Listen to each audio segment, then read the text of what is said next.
বিসমিল্লাহির রহমানির রহিম। Hello everyone, আসসালামু আলাইকুম। স্বপ্ন নূরের সংসারের নতুন আরও একটি ভিডিওতে আপনাদের সবাইকে ওয়েলকাম করছি। আমি আছি আপনাদের মাঝে নূর। কাছে এবং দূরে, দেশ এবং বিদেশ থেকে যারা আমার ভিডিওটি দেখা শুরু করেছেন, নিশ্চয় আল্লাহ তাআলার অসীম রহমতে সবাই ভালো আছেন। আমরাও আলহামদুলিল্লাহ ভালো আছি। আমার আজকের ভিডিওটি শুরু করেছি কিচেন থেকে। জানি না আপনাদের কেমন লাগবে, তবে ইনশাআল্লাহ গত ভিডিওগুলোর মতো এই ভিডিওটাও আপনাদের কাছে অনেক অনেক ভালো লাগবে। এখনও যদি একটি লাইক না দিয়ে থাকেন তাহলে প্লিজ লাইক দিয়ে ভিডিওটা কন্টিনিউ করুন। আপনার ছোট্ট একটি লাইক আমাকে আরও একটি দিনের ভিডিও মেক করার উৎসাহ যোগায়, সেই সাথে আপনার মতো আরও 10 জন মানুষের কাছে আমার ভিডিওটা পৌঁছাতে সাহায্য করবে। এখনও যদি আমার চ্যানেলটিকে সাবস্ক্রাইব করে না থাকেন তাহলে প্লিজ সাবস্ক্রাইব করে আমার পরিবারের একজন বন্ধু হয়ে থেকে যেতে পারেন। পাশে থাকা অল অপশনটা অন করে রাখবেন। আমি যখনই ভিডিও আপলোড করব নোটিফিকেশন পৌঁছে যাবে আপনার কাছে। আপনি আপনার সময় মতো আমার ভিডিওগুলো দেখে নিতে পারবেন। যারা শুরু থেকে আমাকে এভাবে সাপোর্ট দিয়ে 25,000 সদস্যের একটা পরিবার হয়ে গেছে, আলহামদুলিল্লাহ। আপনাদের এত এত সাপোর্ট না থাকলে, এত এত ভালোবাসা না থাকলে কখনোই আমি এত দূর আসতে পারতাম না, বা আমি স্বপ্ন নূরের সংসারের নূর কখনোই হতে পারতাম না। সবকিছু আল্লাহ তাআলার রহমত, সাথে আপনাদের ভালোবাসা না থাকলে কখনো আমি এত দূর আসা সম্ভব ছিল না। যেখানে আমার কোনো বিলাসিতা নেই, শখ নেই, বা অনেক অনেক প্রচুর কেনাকাটা নেই, বা আমার কোনো ধরনের দামি ফার্নিচারও নেই। তো আমার সাদামাটা লাইফস্টাইল থেকে আপনারা আমাকে অনেক বেশি সাপোর্ট করেছেন। প্রথমত আমি আল্লাহর কাছে শুকরিয়া আদায় করি। পরবর্তী সময় আমি আপনাদের প্রতি অনেক অনেক কৃতজ্ঞতা জ্ঞাপন করি আপনারা আমাকে এভাবে সাপোর্ট দেওয়ার জন্য। আশা করি আগামী দিনগুলোতেও আমাকে এভাবে সাপোর্ট দিয়ে যাবেন ইনশাআল্লাহ। আজকে নাস্তা বানানোর পর্ব থেকে আপনাদের সাথে ভিডিওটি শুরু করেছি। আপনারা অনেকে আমাকে এত এত রিকোয়েস্ট করতেছেন, আপুদের এত পাগলামির ভালোবাসাগুলো সত্যি কথা আমাকে অনেক বেশি মুগ্ধ করে ফেলে, যে আমি যেন একটা রান্নার চ্যানেল খুলে ফেলি। তো আসলে মনের ভিতরে আবার অনেক বেশি টেনশন আসে, আমার এই সিম্পল রান্নাগুলো বা এই শাকসবজির রান্নাগুলো আদৌ কি কেউ দেখবে বা কেউ ভালোবাসবে, এই টেনশন থেকে আমি কিন্তু এখন আমার রান্নার চ্যানেল ওপেন করিনি। কিন্তু আমি আশাবাদী ইনশাআল্লাহ আমাকে যেভাবে সাপোর্ট দিয়েছেন এই সাদামাটা লাইফস্টাইল দিয়ে, ঠিক সেমভাবে আমার মনে হচ্ছে যে আমার এই সিম্পল রান্নাবান্নাগুলোতেও আপনারা অনেক অনেক আমাকে ভালোবাসবেন। আমি আশাবাদী ইনশাআল্লাহ। তো আমি এখানে পরোটার ডোটা করে নিচ্ছি। আমার পরোটা কিন্তু অনেক আপুরা করে খেয়েছেন আলহামদুলিল্লাহ আমার রেসিপিতে। তো যদিও আসলে আমি প্রফেশনাল কোনো রাঁধুনি না, আমি আমার রান্নাবান্নাগুলো যেভাবে করে থাকি সেগুলাই আপনাদের সাথে শেয়ার করে থাকি। আর আপনারা আমার এই সিম্পল রান্না এত পছন্দ করবেন যেখানে আমার অকল্পনীয় ছিল, আলহামদুলিল্লাহ, মাশাআল্লাহ। এখন চলুন আপনাদের সাথে আমি চায়ের রেসিপিটি শেয়ার করি। এত আপুরা বলতেছেন আমি যেন চায়ের একটা রেসিপি দিই। তো চা আসলে মূলত আমি কি রেসিপি দিব সেটাই আমি ভাবতেছি, যদিও প্রফেশনালভাবে আজকে ভিডিওটি করতে পারিনি। যদি আমার এটা প্ল্যান থাকতো যে আপুদের সাথে আজকে আমি চায়ের রেসিপি শেয়ার করব, তাহলে সেভাবে আমি ভিডিওটি করতাম। তারপরে অল্প স্বল্প কিছু যদি টেকনিক খাটানো যায় তাহলে কিন্তু মনের মতো করে চা বানানো যায়। প্রথমে আপনি চায়ের পানিগুলা পর্যাপ্ত পরিমাণে ফুটিয়ে নেবেন। 3 থেকে 4 মিনিট অথবা 5 মিনিট আপনারা ফুটিয়ে নেবেন। ফুটানোর পর আপনারা আপনাদের পরিমাণ মতো চা পাতা দিয়ে দিবেন। চা পাতা চিনিটা কিন্তু একসাথে গরম পানির সাথে দিয়ে ফুটিয়ে নেবেন। এতে করে চিনি পরবর্তী সময় দুধের সাথে অ্যাড করলে আর কিন্তু চা পানসে হয় না। চা পাতার সাথে আপনারা চিনিটা দিয়ে পানিটা ভালো করে ফুটিয়ে তারপরে পরিমাণ মতো চা পাতা দিয়ে দিবেন। এরপরে একদম আপনাদের মনের মতো গাঢ় একটা লিকার যে পর্যন্ত না হবে সে পর্যন্ত আপনারা নামাবেন না। আবার একদম ওভার কিন্তু লিকার করে ফেলবেন না, মানে ওভার ফুটিয়ে ফেললে চা পাতা দেওয়ার পরে সেক্ষেত্রে কিন্তু অনেকটাই তেতোভাব হয়ে যাবে, বা অনেক বেশি চায়ের লিকারটা করা হয়ে যাবে। তখন কিন্তু প্রচুর পরিমাণে দুধ দেওয়া লাগবে। তো আমি বলবো যে পরিমাণে দুধ খেতে চান সেই পরিমাণ খেয়াল রেখে তারপরে আপনারা লিকারটা তৈরি করবেন। আমার মতো যারা চা বানাবেন দুধের গুঁড়া দিয়ে তার মধ্যে লিকার ডালবেন, তারা সেই ক্ষেত্রে একটা টেকনিক অবলম্বন করতে পারেন। সেই টেকনিকটা হলো, অনেকে কিন্তু চুলা থেকে নামিয়ে একদম ইনস্ট্যান্ট দুধের মধ্যে চা মানে লিকারগুলো ঢেলে দেয়। সেই ক্ষেত্রে কিন্তু এই একদম টাটকা গরম লিকারগুলো পড়ার সাথে সাথে কিন্তু দুধের গুঁড়া থেকে চানা কেটে যায়। তখন কিন্তু চা খেতে মজা হয় না, বা একদমই নষ্ট হয়ে যায় চায়ের কালারটা। তো আমি বলবো আপনারা 10 থেকে 15 সেকেন্ড পরে লিকারগুলা গুঁড়া দুধের মধ্যে ডালবেন। দেখবেন একদম সুন্দর একটা স্মুথভাবে আপনাদের চা হবে। এক ফোঁটা পরিমাণও আপনাদের ছানা কাটবে না। আপনারা আমার এই টেকনিকটা অবলম্বন করবেন, ইনশাআল্লাহ কোনো ধরনের কোনো ছানা কাটবে না বা দুধগুলা নষ্টও হবে না। আপনারা যদি এটা ফলো করেন ইনশাআল্লাহ চা একদম আপনাদের মনের মতো হবে। জানি না আসলে আপনাদের মনের মতো করে আমি এই রিপ্লাইটা দিতে পেরেছি কিনা বা টিপসটা শেয়ার করতে পেরেছি কিনা। কিনা। যদি না করতে পারি তাহলে আপনাদের কাছে আন্তরিকভাবে দুঃখিত। তারপরেও আমি প্রফেশনালভাবে আপনাদের জন্য আরও একদিন চায়ের রেসিপি ইনশাল্লাহ আমি শেয়ার করব। আজকে আমিও ভালোভাবে বোঝাতে পারিনি, যেটা আমার মনে হয়েছে। পরোটা বানাতে বানাতে চলেন কিছু আপুর কমেন্টস পড়ে নিই। তানহা 123 আইডি থেকে আপু কমেন্ট করেছেন, আসসালামু আলাইকুম আপু। ওয়ালাইকুম আসসালাম আপু, আমি বিবাড়িয়া থেকে তোমার ভিডিও দেখছি আপু। আমি প্রথম থেকে তোমার ভিডিও দেখি আপু। তুমি খুব ভালো মনের মানুষ, তোমার ভিডিও দেখলে কাজে উৎসাহ পাই। তোমার ভিডিওর মধ্যে সত্যতা আছে, তোমার কথা ও কাজ খুব পরিপাটি। আমার দেখার মধ্যে তুমি খুব ভালো ব্লগার, যার মাঝে মিথ্যা নাই। তোমার 2 ছেলের জন্য আদর ও ভালোবাসা রইল। পরবর্তী ভিডিওর মধ্যে আমার নামটা নিও। আমার নাম আসমা। আগামী ভিডিও দেখার অপেক্ষায় থাকলাম। Love you. অনেক অনেক লাভ রিয়েক্ট দিয়েছেন। লাভ ইউ টু আপু। আমিও আপনাদেরকে, আসমা আপু, আমিও আপনাদেরকে অনেক অনেক ভালোবাসি। আমারও মন থেকে অনেক অনেক দোয়া রইল।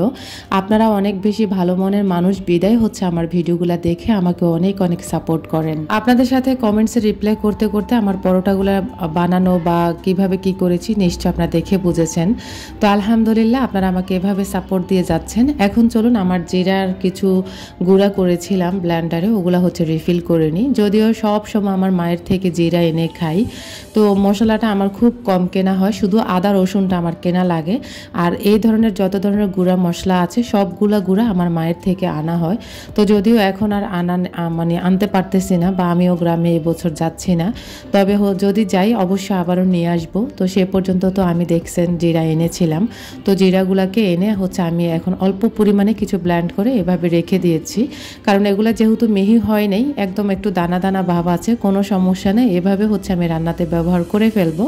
তা আমি বলবো, পরিবারের মানুষ হচ্ছে দিন শেষে আপন। এই পৃথিবীতে কিন্তু কেউই আপন নয় মা বাবার থেকে। জীবনের অনেক অনেক কঠিন সময় কিন্তু মায়ের সাহায্য পেয়েছি, যদিও মা টাকা পয়সা দিয়ে সাহায্য করেনি। মানসিক যে একটা সাপোর্ট, সেটা কিন্তু আমার মায়ের থেকে পেয়েছি। আমার মায়ের মানসিক সাপোর্টগুলো কিন্তু সারা জীবন আমাদের মনে থাকবে। এমন এমন জঘন্য জঘন্য বিপদে পড়েছি যেখান থেকে মা আর ভাই বোন ছাড়া কেউই কিন্তু উদ্ধার করেনি। দিন শেষে পরিবারের মানুষ ছাড়া, ভাই বোন বাবা মা ছাড়া পৃথিবীতে কেউই আপন নয়, এটা আপনারা সবাই মাথায় রাখবেন। এখন চলুন আপনাদের সাথে আরো একটি কমেন্টস পড়ে নিই। মারিয়া ইসলাম আইডি থেকে আপু কমেন্ট করেছেন, আসসালামু আলাইকুম আপু। ওয়ালাইকুম আসসালাম আপু, আমি সব সময় আপনার ভিডিও দেখি, বাট কমেন্ট করা হয় না। আজকে কমেন্ট করেই ফেললাম। আপু, আপনার ভিডিও অনেক ভালো লাগে, আপনার ভিডিও দেখে আমি অনেক ইন্সপায়ার হই। আরফানের জন্য রইল দোয়া আর অনেক অনেক ভালোবাসা। আপু, আমার ছেলের নাম গালিব, ও আপনার ভিডিও দেখে আপু, আপনি ভিডিওতে আমার ছেলের নামটা নেবেন প্লিজ। লাভ ইউ আপু। লাভ ইউ টু আপু। গালিব বাবা, তোমার জন্য রইল অনেক অনেক ভালোবাসা। তুমি ভালোবেসে আন্টির ভিডিওগুলো দেখে থাকো, বড় হয়ে বাবা মার মুখ উজ্জ্বল করো, এটাই তোমার জন্য দোয়া রইল। তুমি এভাবে আন্টিকে অনেক অনেক সাপোর্ট দেবা আগামী দিনগুলোতে ইনশাআল্লাহ। তোমার জন্য রইল মন থেকে অনেক অনেক আদর, অনেক অনেক ভালোবাসা বাবা। এখন চলুন আরো একটি আইডি থেকে হচ্ছে কমেন্টটা পড়ে নিই। লিজা আক্তার আইডি থেকে আপু কমেন্ট করেছেন, আসসালামু আলাইকুম আপু। ওয়ালাইকুম আসসালাম আপু, কেমন আছো? আশা করি ভালো আছো। তোমার ভিডিও আমি সবসময় দেখি, খুব খুব ভালো লাগে। আমার নাম লিজা, আমার নামটা নিও। অনেকগুলো লাভ রিয়েক্ট দিয়েছেন। লাভ ইউ টু আপু, আমিও তোমাদেরকে অনেক অনেক ভালোবাসি। ভুল করে তুমি বলে ফেলেছি, কোনো কিছুই মনে করবা না। আমার আসলে ভিডিওগুলো কতটুকু ভালো লাগে সবার কাছে, এই কমেন্টগুলো না পেলে আমি কখনোই বুঝতে পারতাম না। এই যে লিজা আপু, আমি কিন্তু তোমার নামটা অলরেডি নিয়েছি। আশা করি আগামী দিনগুলোতেও আমাকে অনেক অনেক সাপোর্ট করবা ইনশাআল্লাহ। আজকে চলুন আপনাদের সাথে একটা রেসিপি শেয়ার করব। জানি না আসলে রেসিপিটা শেয়ার করব কখন, আপুদের অনেক অনেক কমেন্টস পড়বো। এখানে জালি কুমড়ার যে খোসাটা থাকে আর হচ্ছে যে একদম বুকের অংশটা থাকে, ওগুলো আমি নিয়েছি। আমি আসলে আয় বুঝে ব্যয় করি। সংসারে আসলে গৃহিণী চাইলে সংসারটাকে একটা স্বর্গের রূপ দিতে পারে, আবার চাইলে একটা সংসারকে ধ্বংস করে দিতে পারে। তো আমি কিন্তু আয় বুঝে যে হিসাবগুলো করে সংসারটা সারা মাস চালাই, ওটা আজকে আপনাদের সাথে শেয়ার করব। এখানে দেখতে পেলেন আমি কিন্তু খোসাগুলা চাইলে ফেলে দিতে পারতাম। এটা হচ্ছে জালি কুমড়ার খোসা। তো আমি কিন্তু খোসাগুলো ফেলে না দিয়ে এভাবে হচ্ছে আমি সিদ্ধ করে নিব প্রেশার কুকারে। আর প্রেশার কুকারে দিলে একটা সিটি দিলেই হবে, বেশি একটা লাগবে না। প্রেশার কুকারে কিন্তু রান্নাবান্না করলে গ্যাসগুলো অনেক বেশি সাশ্রয়ী হয়, এজন্য হচ্ছে আমি প্রেশার কুকারটা ব্যবহার করে থাকি। আর সংসারে যেহেতু আয়টা কম আমার হাজব্যান্ডের, এজন্য আমি চাই না কোনো সবজির যেটা খাওয়া যায় সেটা ফেলে দিতে। আমি চিন্তা করি সহজ উপায়ে কি কি রান্না করা যায়, ফেলে না দিয়ে যেন সংসারের আয় করা যায় ওইটাই যেন করতে পারি। তো ঠিক সেমভাবে আমি সব কিছু করে থাকি, সংসারের আয় বুঝে কিন্তু আমি ব্যয়টা করে ফেলি। এখন চলুন আপনাদের সাথে আরও একটি টিপস শেয়ার করি। এখানে একজন আপু জিজ্ঞেস করেছিলেন আমি মাছগুলো বক্স থেকে কিভাবে রাখি। তো বক্সগুলো ফ্রিজ থেকে নামিয়ে এভাবে আপনি 10 মিনিট বা 15 মিনিট রেখে দেবেন, অনায়াসে মাছগুলো আপনি খুলে ফেলতে পারবেন।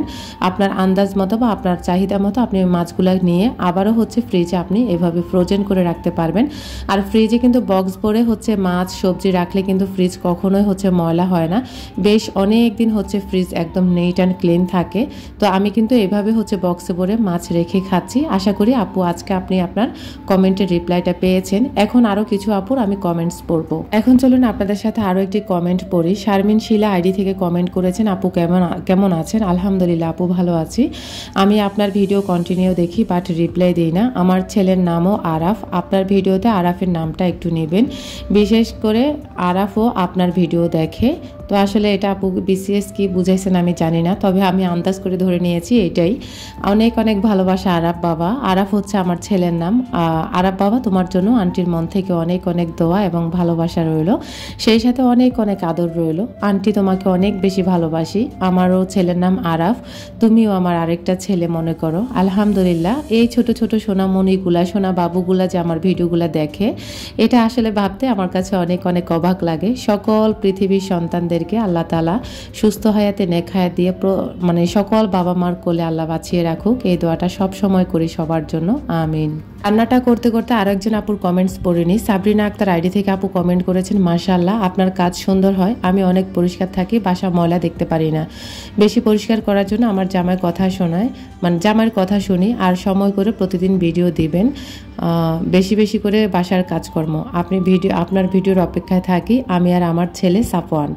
অনেক অনেক ধন্যবাদ আপু, আপনি প্রতিদিন আমার ভিডিওগুলো দেখেন, আপনার কমেন্টস আমি প্রতিদিন পাই। আপনার জন্য রইল অনেক অনেক ভালোবাসা, সেই সাথে সাফওয়ানের জন্য রইল অনেক অনেক আদর, অনেক অনেক ভালোবাসা। তো আপনাদের আসলে কমেন্টস পড়তে পড়তে আমি ভিডিও ডিটেলসে কোনো কিছুই বলতে পারিনি। এই আপুটা প্রতিদিন আমার ভিডিওগুলো দেখে থাকেন, অনেক আপুরা আমাকে দেখে থাকেন। আলহামদুলিল্লাহ আগামী ভিডিওতে একটা ধামাকাদার আপনাদের কমেন্টস পড়বো, সেটা চ্যানেল বা আমার সাধারণ দর্শক। ইনশাআল্লাহ আগামী ভিডিওতে আপনারা অপেক্ষায় থাকবেন। কারা কারা আমার ভিডিওতে কমেন্টসের রিপ্লাই শুনতে চান অবশ্য কমেন্ট করবেন। আমি কিন্তু আপনাদের কমেন্টসের রিপ্লাইগুলো দিতে অনেক বেশি ভালোবাসি। আর সেই সাথে যারা বাদ পড়েছেন তারা প্লিজ মনে কষ্ট নিয়েন না, ইনশাআল্লাহ আমি সময় সুযোগ করে আপনাদের সবার কমেন্টসের রিপ্লাই করব। আর একটা ভিডিওতে আসলে এতগুলো কমেন্টস পড়তে গেলে ভিডিও ডিটেলসে কিছুই বলা যায় না। আজকে আর কোনো কমেন্টস পড়বো না, ইনশাআল্লাহ আগামী দিন চ্যানেল এবং সাধারণ দর্শকদের কমেন্টসগুলো পড়বো। যারা নিয়মিত আমার ভিডিও দেখেন শুধু তাদের কমেন্টই পড়বো ইনশাআল্লাহ। তো এখানে এই যে নিম পাতা আর হলুদের পেস্ট বানিয়ে মুখে লাগিয়ে নিয়েছি, আর এদিক দিয়ে কিচেনে রান্না বান্নাও করতেছি। আমার মুখে কিন্তু একটা মেস্তার দাগ পড়েছে কপালে, ওইটা কিভাবে রিমুভ করব জানি না। যদি কারো জানা থাকে কি দিলে রিমুভ হবে অবশ্যই আপনারা আমাকে কমেন্ট করবেন। আমি কিন্তু দোকানের কোনো ধরনের কোনো ক্রিম ইউজ করি না, শুধুমাত্র পন্ডস ক্রিম ছাড়া আর কি, ত্বক ফর্সা করা ক্রিম আমি কখনোই ব্যবহার করিনি, ইনশাআল্লাহ আগামীতেও করব না। এই যে আপনারা দেখতে পেলেন, আপনাদের সাথে গল্প করতে করতে আমি কিন্তু অলরেডি আমার রান্নাটা শেষ করে ফেলেছি, কিন্তু আপনাদের সাথে রেসিপি আকারে বলতে পারিনি। আপনারা দেখে বুঝে নেবেন যে আমি জালি কুমড়া চামড়াটা কিভাবে কি করেছি। তো এই ছোটোখাটো টেকনিকগুলো কাজে লাগিয়ে কিন্তু সংসার থেকে বলা যায় সংসারের আয় বুঝে ব্যয়টা করি। হাজব্যান্ডের অল্প ইনকামও কিন্তু সুন্দরভাবে সংসারটা চালাচ্ছি ছোট ছোট এই টেকনিকগুলো অবলম্বন করে। আপনারা চাইলেও এই ধরনের খোসা কখনোই ফেলবেন না, যেমন লাউয়ের খোসা, জালি কুমড়ার খোসা, তারপরে এগুলো আসলে ফেলা যায় না, এগুলা না ফেলে, এবং কি আবার কলার খোসা, এগুলো না ফেলে আপনারা এভাবে একটা রেসিপি করে খাবেন। ইনশাআল্লাহ আপনাদের শরীরের আয়রন ক্যালসিয়ামও পূরণ হবে, সেই সাথে আপনাদের সংসারের চাহিদাটাও পূর্ণ হবে। একজন পুরুষের কাজ আয় করা, আর একজন নারীর কাজ আয় বুঝে, স্বামীর আয় বুঝে ব্যয় করা। তো আমিও কিন্তু তার ব্যতিক্রম নয়, আমি আমার স্বামীর আয় বুঝে ব্যয়টা করার চেষ্টা করি। আর ইনশাআল্লাহ এইভাবে আমি বলা যায় টেকনিকগুলো ফলো করে করে এ পর্যন্ত ঢাকা শহরে টিকে আছি। ইনশাল্লাহ আগামীতে কতদিন থাকতে পারবো জানি না, তবে চেষ্টা করব ইনশাল্লাহ এভাবে হচ্ছে সংসারটাকে টিকিয়ে রাখার জন্য ছোটোখাটো কিছু স্যাক্রিফাইস বা কিছু টিপস অবলম্বন করে। তো আমার আজকের রেসিপিটি কেমন হয়েছে অবশ্যই কমেন্ট করতে ভুলবেন না। গরম ভাতের সাথে কিন্তু অসাধারণ একটা রেসিপি খেতে হয় বা খেতে এত মজার হয়। অবশ্যই আপনারা ট্রাই করে খাবেন। আজকের মতো এখানেই বিদায় নিচ্ছি। আল্লাহ হাফেজ।